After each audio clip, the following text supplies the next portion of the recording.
records broken, and a literal wild finish in the American Association last night. I'm Carter Woodiel. It's time for the Daily Whip Around, and we start things off with a fun game between Kansas City and Lincoln. This has been a great series. The game started off great for the Salt Dogs. The ace of staff, Greg Minier, threw 7 innings of one-run baseball and struck out 8 Kansas City Monarchs, and Justin Bird had himself a day. This is his 9th home run of the season, part of a 4-for-5 game for the Salt Dogs leadoff hitter. But in the 8th, the Monarchs would turn the tables. Jacob Robson at the plate. That is a go-ahead grand slam. His second homer of the game. He drove in all 5 Kansas City runs, but in the 9th, game now tied, and a wild pitch from Jamison McGrain allows Matt Goodhart to come in and score the winning run, and the Salt Dogs walk off the Monarchs in wild fashion. 6-5 the final score. King County taking on Cleburne. This has been a great series too. Let's start with a little bit of history. Garrett Alexander strikes out Dylan Busby here. His 104th strikeout of the season. That is a new club record for the Cleburne Railroaders. Big moment for Garrett Alexander. Now let's see some defense in this game. Alexis Pantoja here for Kane County with a great diving stop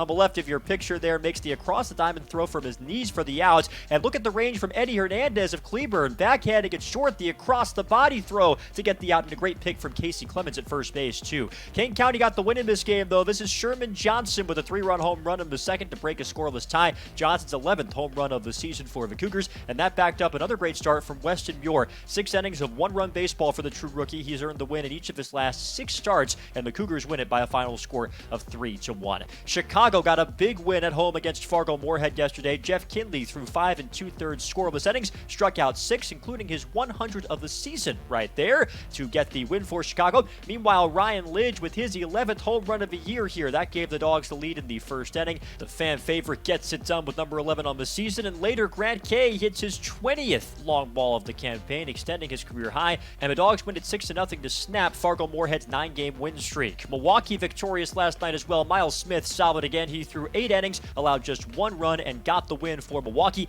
And what a night for Jeremiah Burks at the dish. A bases clearing double in the second inning here. That gave Milwaukee the lead, but they would not give up. And later on, Burks would go yard for his 3rd home run of the season right there. The Milkmen would go on to win their 4th straight game, 9-3.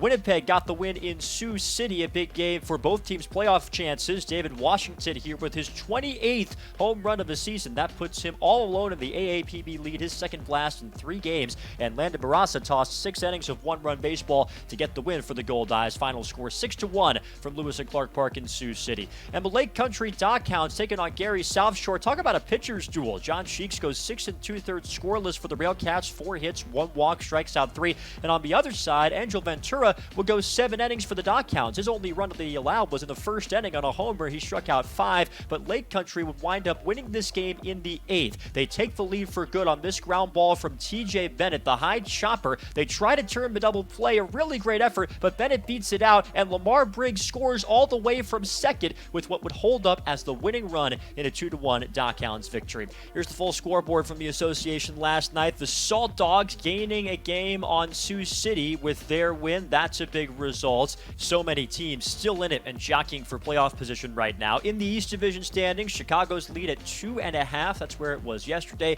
Cleburne and Gary South Shore separated by 2.5 games, just as they were before. Out west, Fargo-Moorhead and Kansas City remain 3.5 apart. Winnipeg 10.5 back of first place. But as we mentioned, Lincoln is now just 1 game behind the Explorers with the Salt Dogs win and the X's loss yesterday. As for tonight in the American Association, we've got 4 games on tap for you. That Sioux City, Sioux Falls is a doubleheader between the 2 I-29 rivals, then Milwaukee at Lake Country and Winnipeg at Kansas City. And of course, every single one of those games is available on AABaseball.tv, and don't miss the playoffs on AATV as well. I'm Carter Woodiel for the American Association, where we play to win.